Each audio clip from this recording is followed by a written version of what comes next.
예, 안녕하세요. 고전학당 개방 강좌 제2강 시작하겠습니다. 제2강은 교재로 지금 쓰고 있는 중국 고대문화 상식 가운데 궁실편이 되겠습니다.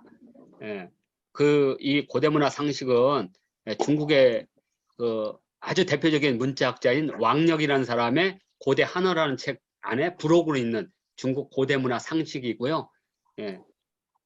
이 궁실 그 가운데 14편 중에 10편이 이제 궁실편이 됩니다. 그래서 이건 이제 지난 시간 했던 거기 때문에 제가 그냥 쭉 읽어드리겠습니다. 중국인은 이렇게 명확하게 중국인들이 명확하게 풍수에 대해서 말을 한 것 문헌은 소급하면 곽박이라는 사람의 이름을 빌려다가 만든 장경, 그러니까 풍수 관련 무지 중요한 책입니다. 그 장경으로까지 소급할 수가 있다. 장경에서는 기의 개념에 대해서 이렇게 묘사를 했는데 뭐라고 했냐면 기라는 것은 바람을 맞이하면 곧 흩어지고 물의 경계에 들었으면 멈춘다. 그러니까 우리 한양을 생각하시면 돼요. 한양. 뒤에 이제 산이 있죠. 그 산이 이제 바람을 말하는 거거든요. 바람이 오면 그 바람이 이제 쭉 퍼져가지고 확 퍼지면 안 되잖아요. 그 산에서 들어오는 아주 좋은 기운이 있잖아요. 산의 소나무나 이런 데서 들어오는 기운들.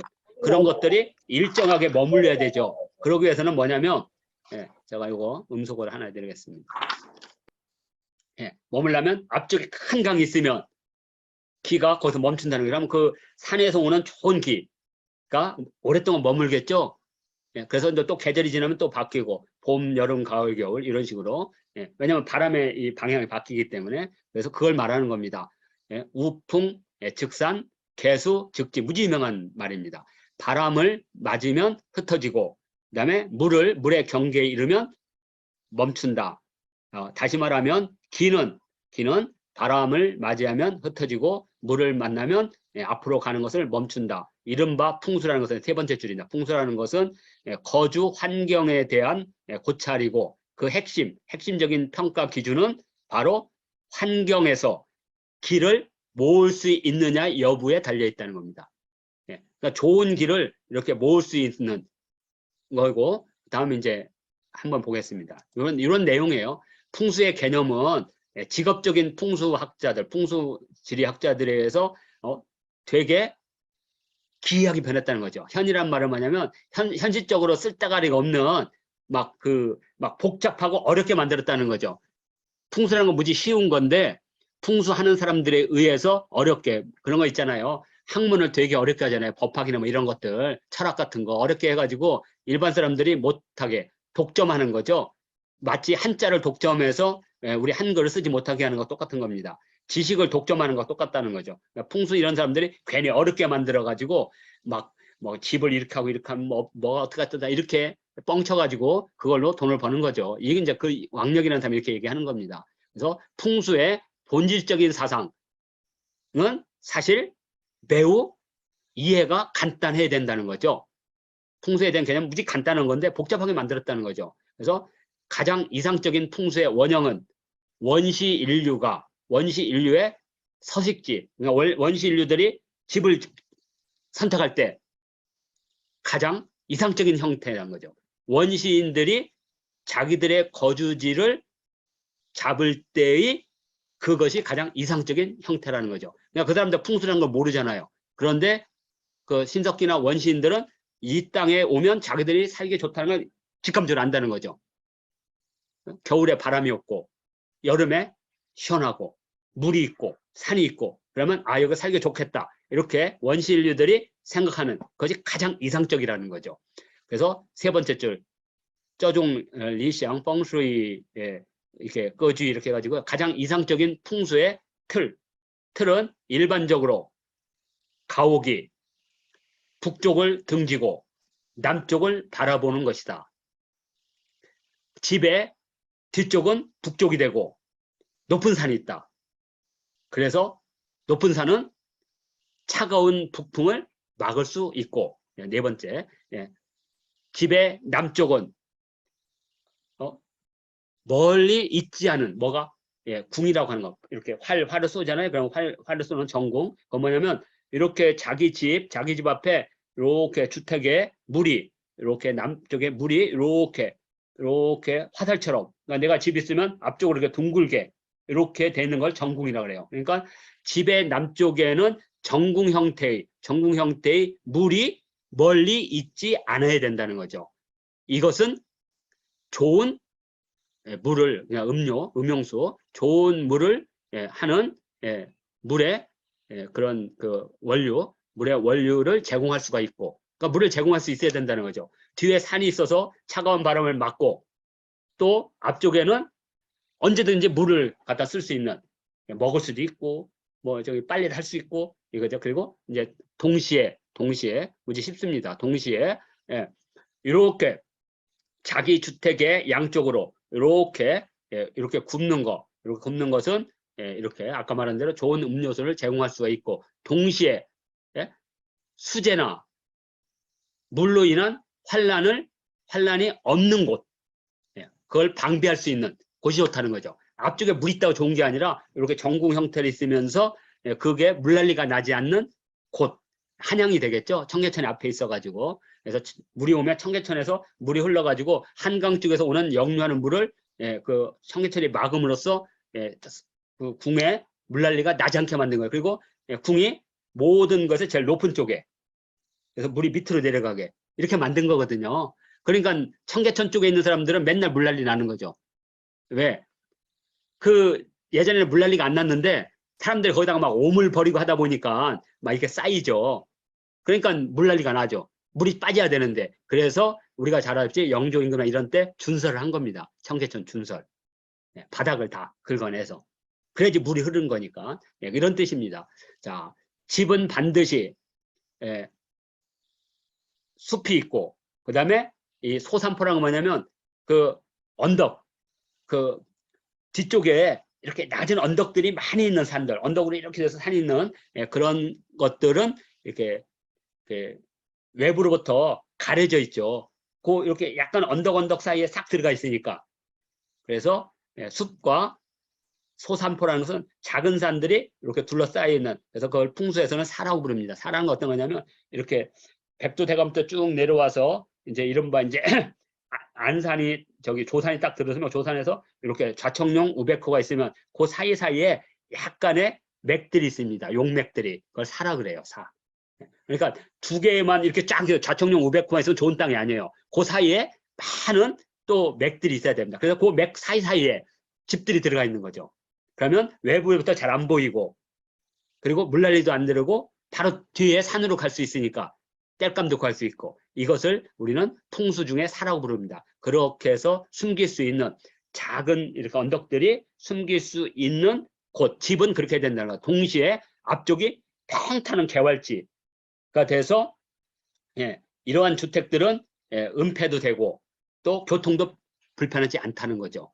또한 사냥할 수 있고, 앞쪽으로 사냥할 수 있고, 또 농작물에 노동할 수 있는 곳이기 때문이다. 이것은 무지 소박한 원시 생활에서 선택하는 요구 조건이다. 원시인들이 이런 요구 조건을 보고 거기다 선택한다는 거죠, 집을. 그래서 풍수의 풍수라는 말을 통해서는 사람들의 지리 환경에 반드시 있어야 될 포, 위, 공, 요지.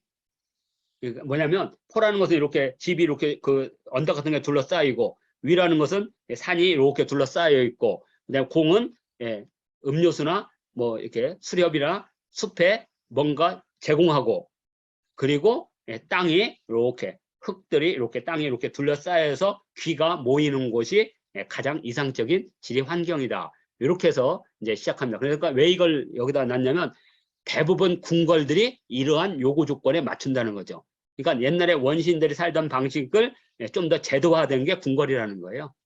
무지 어렵진 않습니다. 이렇게. 그래서 풍수의 이념, 풍수의 어떤 사상적 계통은 후세에 발전해서 현오, 그다음에 위귤, 또는 취귤이라는 위귤인데 뭐냐면 막 복잡하고 어렵게 만들었다는 거죠. 풍수의 이념이 후에는 이렇게 만들었지만 그 핵심 사상은 도리어 원시 인류들의 서식지를 선택하는 기본적인 필요성에 근거한다 이거죠. 그 핵심 사상은. 그래서 지금부터 약 20만 년에서 70만 년 전에 북경 원인, 베이징 원인들의 서식지의 모든 환경 구조가 바로 이러한 풍수의 취기, 기가 모이는 요구 조건에 만족하는 하나의 예다. 저는 이제 여기 북경 원인들 가봤거든요. 지금은 이제 거기 막 석회 공장 있고 했지만 예전에는 정말 살기가 좋은 그런 공간이었습니다.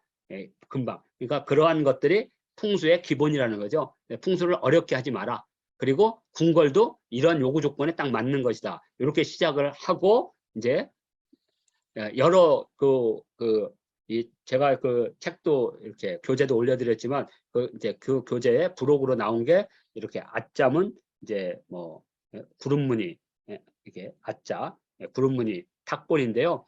이게 이제 고도 문명 박물관에 있습니다. 섬서성 서원에 가면 옛날 도자기를 이렇게 전시하는 박물관에 현재 있는데 요거에 대한 설명은 이렇게 되어 있습니다. 십자무늬는 그 역사 이전, 그러니까 우리가 말하는 신석시대 그 시전에 태양을 상징하는 부호였다. 이렇게죠. 그래서 상나라면 한 BC 한 1600년에서 BC 1046년까지 대략 고조선 중기 정도 됩니다. 상나라와 서주는 BC 1046년부터 BC 771년까지를 서주라고 합니다. 서주 초기 청동기 명문 중에 어는 부족들의 토템의 부호로 출연했다는 거죠. 그 모양은 대부분 우리가 아시아할 때 아자. 이거 원래는 넘버 2란 뜻이거든요. 왜 이 아자가 2냐면 우리가 집을 짓고 할 때 도구가들이 있는데 도구 중에 제일 먼저 쓰는 게 꺽쇠와 규라고 하는 컴퍼스입니다. 컴퍼스와 꺽쇠가 동그라미와 네모를 그리는 가장 핵심이에요. 그리고 이제 그 다음이 아자입니다. 아자는 수직이나 수평을 맞출 때 쓰는 겁니다. 그래서 두 번째라고 해서 그러니까 우리가 규칙을 할 때 그 규는 1, 그다음에 아는 넘버 2 이런 뜻입니다. 그래서 그 틀은 아자로 되어 있다. 아자. 또한 그것은 어떠한 그 주나라의 수도였던 주원이라는 땅에 여러 도자기에 나오는 표시가 있거든요. 그것을 부족의 표시로 지금 보고 있습니다. 그리고 이제 전국 시대부터 한나라, 그러니까 고조선 말기죠. 아자무늬는 와당에서 뭐로 바뀌냐? 십자로 바뀐다는 십자무늬. 이렇게 아자 이렇게 된 거. 그래서 앞쪽에 보면 여기 위에 지금 가운데 있는 게 아자무늬거든요. 아자무늬가 이제 단순한 십자무늬로 바뀐다는 뜻입니다. 자, 또 하나의 얘기 중에는 아자무늬는 동서남북 사방을 상징하는 도시 개념이다. 줄의 고공기에 이런 얘기가 있는데 도시 구조를 할 때 아자형으로 만들어요. 그래서 이것을 주작대로를 하고요. 이걸 경로, 이걸 위로라고 합니다. 같이 주셔야 합니다. 경로, 위로. 그래서 예전에는 집을 궁궐을 지을 때 이렇게 세로로 9개 길을 내고 가로로 9개 길을 내서 총 81개의 구역을 만듭니다. 이게 고대 도시 예법이거든요. 우리나라 저쪽 그 발해의 상경 용천부도 그렇게 돼 있고요. 또 고구려의 수도였던 안악궁도 이렇게 구성되어 있습니다. 9개. 그리고 우리 그 한양을 그렇게 해야 되는데 한양은 평지가 아니기 때문에 그렇게 못했습니다. 이렇게. 자, 그래서 도시의 두 번째 도시의 배치는 마땅히 아자형을 한다. 갑골문이나 금문에서 우리가 성이라고 하는 거 있죠. 성이라고 하는 것이 바로 이렇게 생겼죠. 두 번째 줄. 바로 십자 아자로 되어 있죠. 이것도 바로 이 아자가 도시 배치와 이렇게 서로 맞물려 있는 걸 알 수가 있다. 고고학적 발견으로는 초나라의 수도였던 기남성 유적지에서도 이런 예를 찾을 수가 있고요. 또 은나라의 수도, 상나라의 수도였던 은어의 서북 쪽에 가면 상나라 때 유적으로 천일호 큰 묘가 있습니다. 천일호 대묘의 그 갱도 이렇게 아자형으로 되어 있습니다. 그 안에 그 묘로 들어가는 연도도 아자형으로 되어 있다. 그래서 현대 고고학에서는 이렇게 네 갈래로 된 묘의 길, 아자형을 왕권의 최고의 묘 제도로 이렇게 인식하고 있다. 묘주인은 일반적으로 당시의 왕이었다. 예, 그래서 건축과 도시의 아자형 개념은 계속 이게 전달 내려와서 한나라 때 오면 청동 거울에 TLV라는 거울이 있습니다. 여기에도 그대로 나타난다. TLV는 처음 들어보셨지만 이걸 설명해 드리겠습니다. 자, 이것은 전통놀이 가운데 육박이라는 전통놀이고요. 그 육박이라는 전통놀이 놀이판이 거울에 새겨져 있습니다. 이것을 정식 이름은 방격규교 사신경이라고 하고 있고요. 줄여서 박국경이라고 합니다. 육박을 하는 놀이다. 박국경. 그래서 이 박국경에 요게 T고, 그다음에 요 바깥쪽에 있는 게 L이고, 그다음에 여기 꺽쇠가 있는 게 V입니다. 이게 TLV 거울이라는 뜻입니다. TLV 거울. 그러면 이 TLV 거울을 어디서 볼 수 있느냐? 많이 볼 수 있습니다.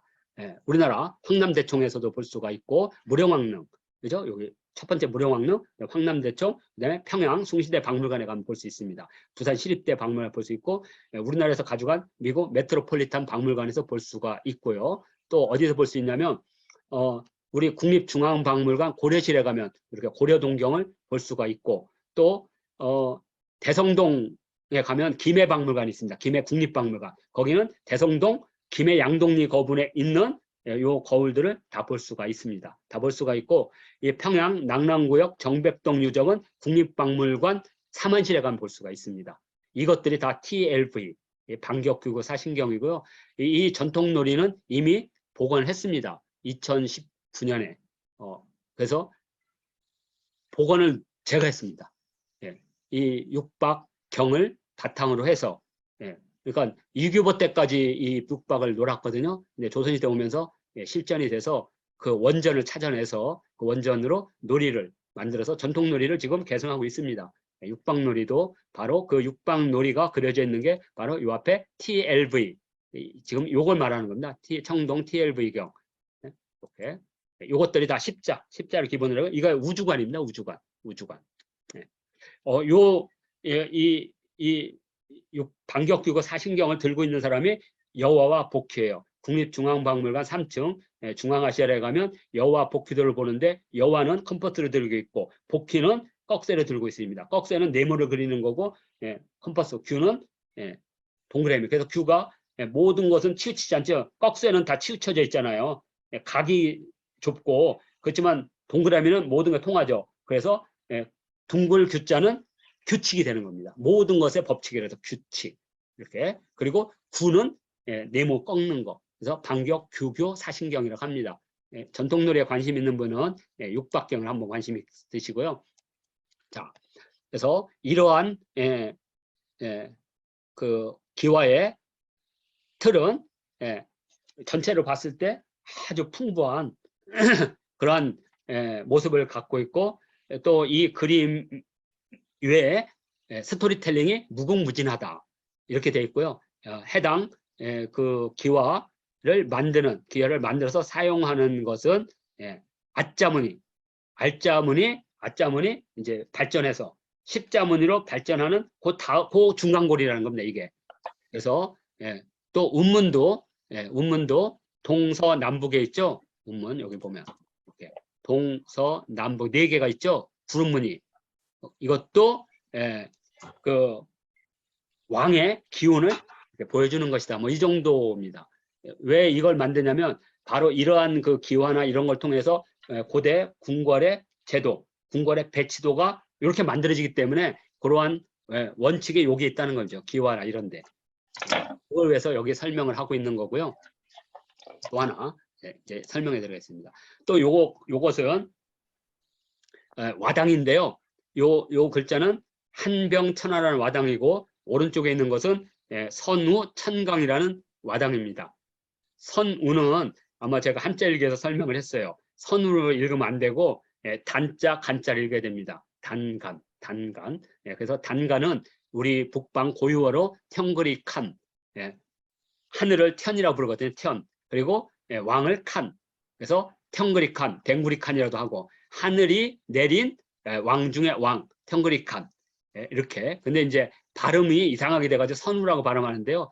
선우는 아니고, 그 북경대 교수 가운데 흉노사를 전공한 임간이라는 사람은 이 선우라는 발음을 하면 안 된다. 이것은 북방민족들의 왕호인 천칸.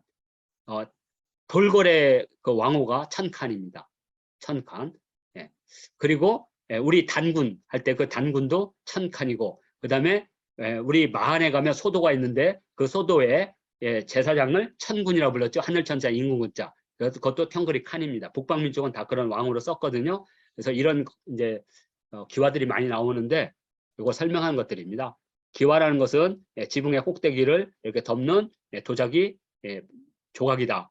와당은 이러한 그 지붕 처마를 간단하게 덮는 그 기와의 한 고리다. 그래서 이 당은 막는다는 뜻을 갖다, 가리다, 막는다는 뜻을 갖고 있다. 그래서 당판이라고 한다. 뜻은 당판, 막는다, 막는 판. 그러니까 이렇게 기둥, 이렇게 추녀나 이런 데 나온 그 추녀마루나 이런 데 나온 그 나무 목재 거기를 딱 막아서 물 같은 게 새지 않도록 하고 건물의 위험성을 보여주는 것. 그래서 와당은 두 번째 줄, 집의 꼭대기, 와편, 지붕 위에 있는 여러 기와의 마지막 앞쪽에 있는 것이다. 가장 빠른 와당은 주로 중국의 섬서성, 북풍의 주원유적지, 그러니까 주나라의 수도입니다. BC 1046년에 건국됐고요. 이때 이제 기와가 출현합니다. 그러니까 기와가 지금부터 3000년 전에 출현합니다. 기와가 출현한다는 것은요, 우리가 그 도자기의 온도가 1100도가 됐다는 뜻입니다. 왜냐하면 1100도가 되지 않은 기와는 비나 이거에 의해서 다 깨져요. 다 파여요. 적어도 1100도에서 경지로화 됐을 때만 버틸 수가 있습니다. 그러니까 기와가 됐다는 것은 토기가 도기로 변했다는 거예요. 무지 중요한 건데요. 도기 중에서도 가장 단단한 게 기와예요.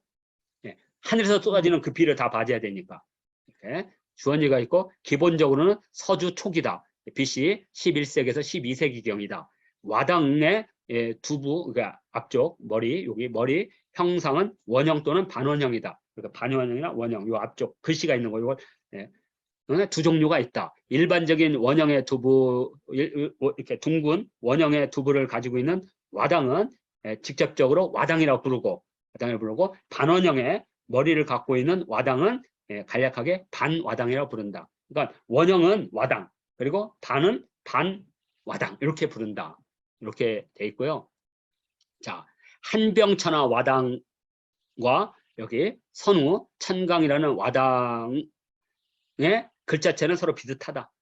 기운도 아주 글자체가 아주 기운이 있다. 한병천하는 중국의 한나라 왕실이 천하의 강토를 겸병했다를 상징하는 거고, 선우 천강은 이게 되게 기분 나쁜데요. 북방의 선우가 중국의 천자에게 굴복했다, 항복했다. 천우, 그래서 천항입니다. 천강이 아니고 제가 말을 잘못했네. 중국의 천자한테 항복했다. 이걸 기념해. 사실은 거꾸로거든요. 중국이 흉노한테 항복을 했죠. 그래서 왕소곤이가 그때 그쪽으로 간 거 아니에요.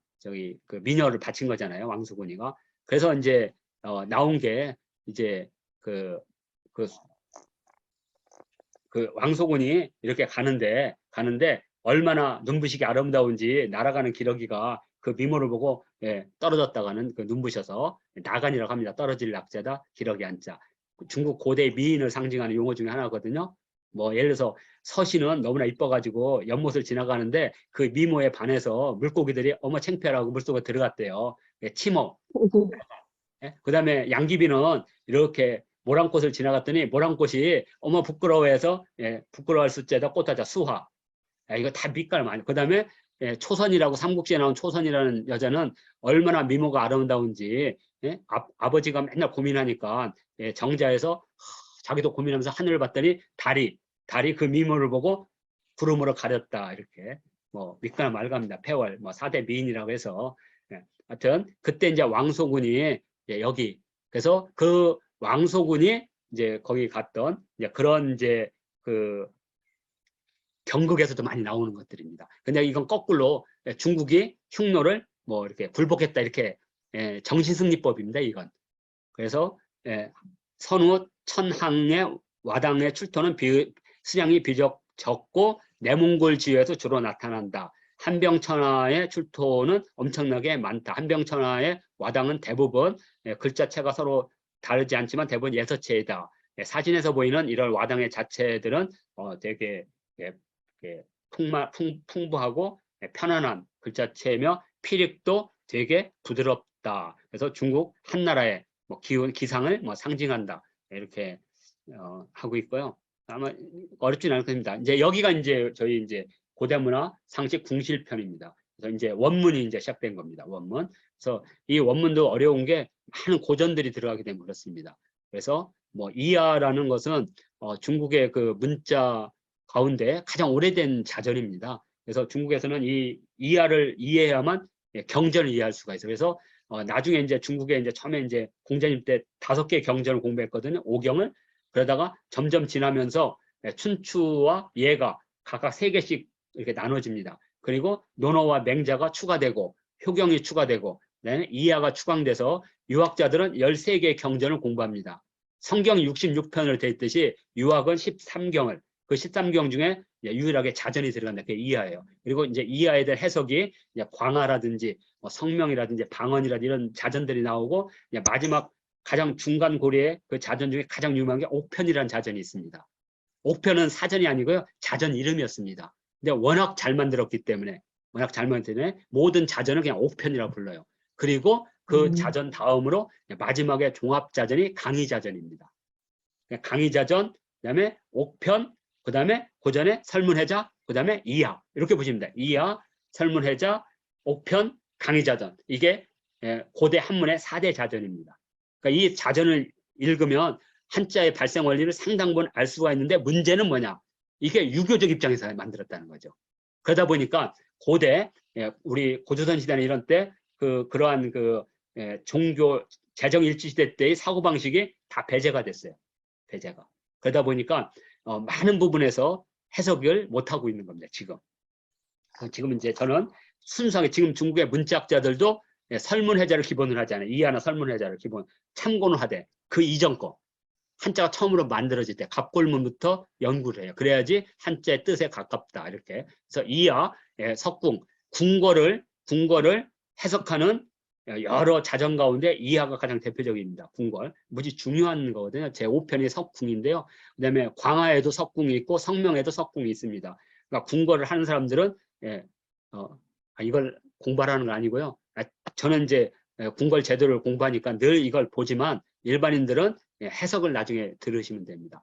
궁에 보면 뭐냐? 궁이란 말은 실이다. 실이란 말은 궁이다. 무슨 뜻이냐면 실은 집이란 뜻이거든요. 그러니까 궁이라는 건 집이다. 집은 궁이다. 그러니까 궁이 지금의 궁궐이 아니라는 겁니다. 처음에는 궁은 큰 집, 실은 작은 집. 그래서 궁과 실은 동의어이다. 구별해서 말한다면 궁은 전체를 말하는 거고 그래서 바깥에 담으로 둘러싸인 건 궁이라 하고 실은 단지 그 궁 속에 있는 하나의 거주 단위다 이런 뜻입니다. 그래서 궁은 지금처럼 궁궐을 말하는 게 아니라 큰 집, 실은 작은 집 이렇게 이해합니다. 상고시대 때 궁은 일반적으로 가옥주택을 말했고 귀족이나 천한 사람들의 구분이 없다. 누구나 다 돈이 있으면 크게 짓고 돈이 없으면 작게 지었다는 거죠. 그래서 맹자 등문공이라는 그 맹자의 한 편목인데 거기서 뭐라고 했느냐. 허자는 이제 허행이라고 해서 농가입니다. 제자백가 중에 임금도 농사를 지어서 밥을 먹어라. 이렇게 했던 무지 유명한 농가인데 맹자하고 싸워요. 맹자는 직업에 구분을 한 사람이에요. 허행은 모든 사람이 다 일해야 된다는. 그러니까 공동노동, 공동분배. 공산주의자거든요. 허행이 요즘 말로는. 그래서 맹자가 그걸 공격하는 겁니다. 그러면 뭐라고 공격했냐면 허자는 어찌하여 도자기와 금속 재련을 하지 않느냐. 그러면서 모두 그 집에서 그걸 갖다 쓴다는 말이냐 이런 뜻입니다. 그러니까 뭐냐면 농사를 지을 사람은 농사를 짓고 수공업을 하는 사람은 수공업을 하는데 허행 너의 말대로 하면 너가 모든 걸 네 집에서 한다 그러면 너도 도자기를 네가 만들고 쇠붙이도 네가 만들어야 되지 않느냐. 근데 너 왜 안 하냐 이거죠. 그러니까 네 논리는 틀렸다. 그러니까 농사를 짓는 사람, 그다음에 도자기를 만드는 사람, 쇠를 재련하는 사람은 각각 다르다. 이게 어떻게 보면 맹자가 보면 되게 일을 나누는 것 같지만 사실은 그게 아니고요. 여기에 이제 다음에 이제 또 이제 문제가 있습니다. 뭐냐? 사대부는 공부하고. 그죠? 결국에는 신분의 상하가 만들어지는 이렇게 해서 신분이 수평이 아니고 이렇게. 자, 그래서 허행은 모든 신분을 평등하게 보려고 했고, 맹자는 네 말대로 한다면 그럼 네가 농사도 짓고 네가 도자기도 만들고 네가 금속재련도 하지 왜 안 하느냐 이게 얘기입니다. 그러면서 여기서 말하는 그 기궁중, 이 궁중이 집이란 뜻이라는 거죠. 궁궐이 아니라 집. 집을 이때는 다 궁이라고 썼습니다. 진나라 한나라, 진나라가 BC 221년에 만들어졌으니까 한나라는 BC 206년에 섰으니까 한나라 이후에는 단지 왕이 거주하는 것을 궁이라고 한다. 그러니까 진나라 이전까지, 왜냐하면 진나라 때 처음으로 아방궁이 만들어지고 그다음에 한나라 때 장락궁이 만들어지거든요. 그러니까 진나라 때 한나라 때 드디어 궁궐이 만들어집니다. 그러니까 그전에는 궁궐이 아닌 거죠. 그냥 큰 집, 이렇게 이런 뜻입니다. 이렇게 궁궐 한번 보겠습니다. 자, 고대 궁실은 일반적으로 남쪽을 향했다. 주요 건축물의 내부 공간은 당, 실, 방으로 구분되어 있다. 이 그림으로 보여드리겠습니다. 그래서 앞쪽이 당이고 통상적으로 이 당에서는 기륭과 같은 제사나 어떤 행사를 하는 곳이다. 당이 겁니다. 당이. 왜? 당은 건물이 없으니까 평평한. 우리 근정전이나 여기 궁궐에 가면 건물 앞쪽에 넓고 평평한 거 있죠. 그게 당입니다. 그래서 그리고 당의 뒤쪽은 실이다. 그리고 사람이 살고 있다. 그러니까 이쪽 당은 사람이 살고 있지 않아요. 불주인. 근데 당의 뒤는 실인데 거기는 사람이 살고 있다. 그리고 실의 동서 양쪽에 방이 있는 거예요. 그러니까 당이 있고 뒤에 실이 있고 실의 양쪽에 방이 있는 겁니다. 그래서 동쪽에 있는 방 동방, 서쪽에 있는 서방. 그래서 모든 방은 모든 건축물들은 이렇게 땅 위에 고출 지면 위에 솟아서 그래서 평평하게 흙을 다져서 이렇게 된 것 위에 건축한다. 그래서 모든 당의 앞에는 그래서 계단이 있다. 그래서 사람들이 당에 들어가려면 반드시 계단을 타고 올라가야 된다. 이렇게 해야 됩니다. 그러니까 지금 우리 집들은 그냥 대문을 열면 바로 들어가잖아요. 근데 예전에는 반드시 당이 있다는 거죠. 당이. 왜? 다 지면 위에 이렇게 세웠으니까. 그래서 사람들이 당에 들어갈 때는 반드시 계단을 올라간다. 그래서 옛날 사람들은 그걸 승당이라고 했다. 당에 오른다. 논어 선진편에 그런 기록이 있다 이거죠. 유야. 자로를 유라고 했는데요. 승당에 올랐지만 아직 실에는 들어오지 않았다. 왜냐하면 그때 같은 제자들이 이 자로를 엄청나게 막 비난했거든요. 멍청한 놈 막 했더니 공자가 야 이놈들아 자로는 이미 당까지 올랐다. 니들은 지금 바닥에 아직도 공부하고 있지만 그래도 자로는 승당까지 올랐다. 아직까지는 실, 뒤 공자님이 머무는 실까지는 오지 않았어도 수준이 이 정도 된다 할 때 요 당자 승당이란 말 썼다 이런 뜻입니다. 자, 그래서 이제 이렇게 고대 궁실들을 보면 요 가운데 동그라미 친 게 당이고 당 뒤에 실이 있고 실의 양쪽으로 동방 서방이 있다. 이런 구조들입니다. 이런 구조들이 사실은 옛날에 모든 집들이 다 이런 구조로 만듭니다. 이렇게. 자, 이건 이제 다음에 하고 자 그리고 옛날에 당 앞에는 문이 없었다. 왜냐하면 당은 문이 없는 거니까 평평하니까. 그래서 당의 동서 양쪽에는 기둥이 있었다. 그래서 영주라고 합니다. 기둥이 있었습니다. 자 그러면 어떻게 볼 수가 있냐면 여기 지금 이렇게 제가 표시한 여기 기둥 이겁니다. 기둥이 있고요. 그리고 그 당의 동서쪽에 양쪽에 벽이 있습니다. 이렇게 벽을 만들어요. 벽을 아마 개념이 안 들어올 것 같은데 중국에 가면 아직도 그 옛날 큰 건물 가면 다 그 집에 이렇게 들어가면 당 쪽에 이렇게 큰 벽을 만들었습니다. 그래서 그 벽을 서라고 합니다. 그래서 그 선은 막 이렇게 집에 뭐 이런 걸 알릴 때 씁니다. 그래서 우리가 차례할 때 이 서자를 씁니다. 그래서 집에 들어가면 제일 먼저 만나는 게 양쪽에 서니까 그래서 서에 뭐 이렇게 표시합니다. 그러면 지금 주인 집에 누가 들어왔기 때문에 아직 집에 들어가면 안 됩니다. 이런 것들 다 표시해놔요. 그러니까 우리로 말하면 집에 딱 들어가면 게시판 있죠. 그 게시판을 하도록 벽이 있습니다. 그걸 서라고 불러요. 서. 그리고 당의 안쪽에 서에 가까운 곳을 우리는 동서서서라고 한다. 동서서서. 그리고 당의 뒤에 당과 실 사이에는 또 벽이 있습니다. 왜냐하면 당에서 실로 바로 못 들어가게 만들어요. 벽을 만듭니다. 벽. 그래서 실과 방에는 각각 조그만 창이 있다. 그래서 그 창이 있어가지고 서로 통한다. 그러니까 앞쪽에 실과 방이 있으면 여기 실과 여기 사이에는 이렇게 조그만 창이 있어가지고 서로 통하게 한다. 뭐 이런 뜻입니다. 자, 그다음에 옛날 책에 말하는 호는 통상적으로 그 실의 호를 말하는 것이다. 창입니다. 그래서 그리고 동방의 뒤에는 계단이 있어서 뒷뜰과 통한다. 이건 무슨 뜻이냐면 여기 지금 악에 보이는 요 계단 뒤에 요 계단 있죠? 요 계단을 만들어서 왜냐면 이 집은 지면에 있으니까 올라갈 때 계단 타고 올라가죠. 그래서 뒷뜰로 갈 때는 다시 앞쪽으로 와서 이렇게 돌아가지는 게 아니라 뒤에 계단이 있어서 이렇게 내려가도록 이렇게 우리 근정전에 가면 뒤에 다 계단이 있죠. 앞쪽에도 계단이 있고 그렇게 이해하시면 됩니다. 옛날에 이제 이런 예법에 따라서 집을 졌던 거죠. 그래서 또 실의 호는 동쪽에 있다.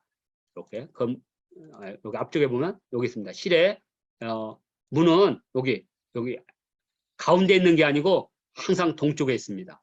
동쪽에. 뭐 심양고궁이라 이런 데 가면 중국의 집들은 가운데 문 있는 게 아니라 동쪽에 있습니다. 그 이유는 뭐냐면 동쪽으로 들어가면 그 안쪽이 북쪽을 향해서 디귿자로 있습니다. 디귿자로 있어가지고 그 디귿자의 그 가운데는 부모님의 위패가 모셔져 있습니다. 위패가. 그리고 동서 양쪽으로 사람이 앉게 돼 있어요. 서로 마주보게 이렇게. 그러니까 그리고 이쪽 남쪽은 뭐가 있냐? 부엌이 있어요. 그리고 그 부엌 뒤에는 침실이 있습니다. 그래서 부엌과 침실 속에는 자고 이렇게 보면 우리가 말하는 사랑방 형태로 디귿자로 되어 있습니다. 그래서 그 디귿자 가운데로 뚫고 들어갈 수 없잖아요. 그래서 창은 그 문은 항상 동쪽에 치우쳐서 있게 됩니다. 이런 구조입니다. 자, 그래서 요 앞에죠. 요것만 하고 끝나겠습니다. 호는 실의 호는 동쪽에 치우쳤다. 호의 서쪽에는 작은 창이 있는데 그건 유라고 부른다. 작은 창. 그래서 유는 일반적으로 사람들이 막 그냥 급하게 이렇게 뭐 물건 날로 갈 때 드나드는 거고요. 손님들 올 때 항상 동쪽으로 해서 들어옵니다. 그래서 유라고 하고 논어 옹야편에 말하기를 백우유질. 백우라는 제자가 병이 나서 공자께서 그를 문안하였다. 그래서 문안 갔는데 바로 안으로 들어가지 않고 왜 안으로 들어가면 또 스승님한테 윗자리를 하고 환자가 옮겨야 되니까 예법에. 그러니까 환자를 그냥 그 자리에 있게 하는 방법은 공자님이 들어가지 않고 그 유라는 거기 유가 어디냐면 여기 지금 제가 지금 하는 바로 요 밑에 요게 유입니다. 그래서 호는 정식적인 문이고 유는 조그만 문이에요. 뭐 음식이나 이런 것도 왔다 갔다 하는 문. 그래서 거기에다 공자님이 손을 이렇게 뻗어서 배구에 손을 잡았다 이런 뜻입니다. 거기서 유라는 말이 나옵니다.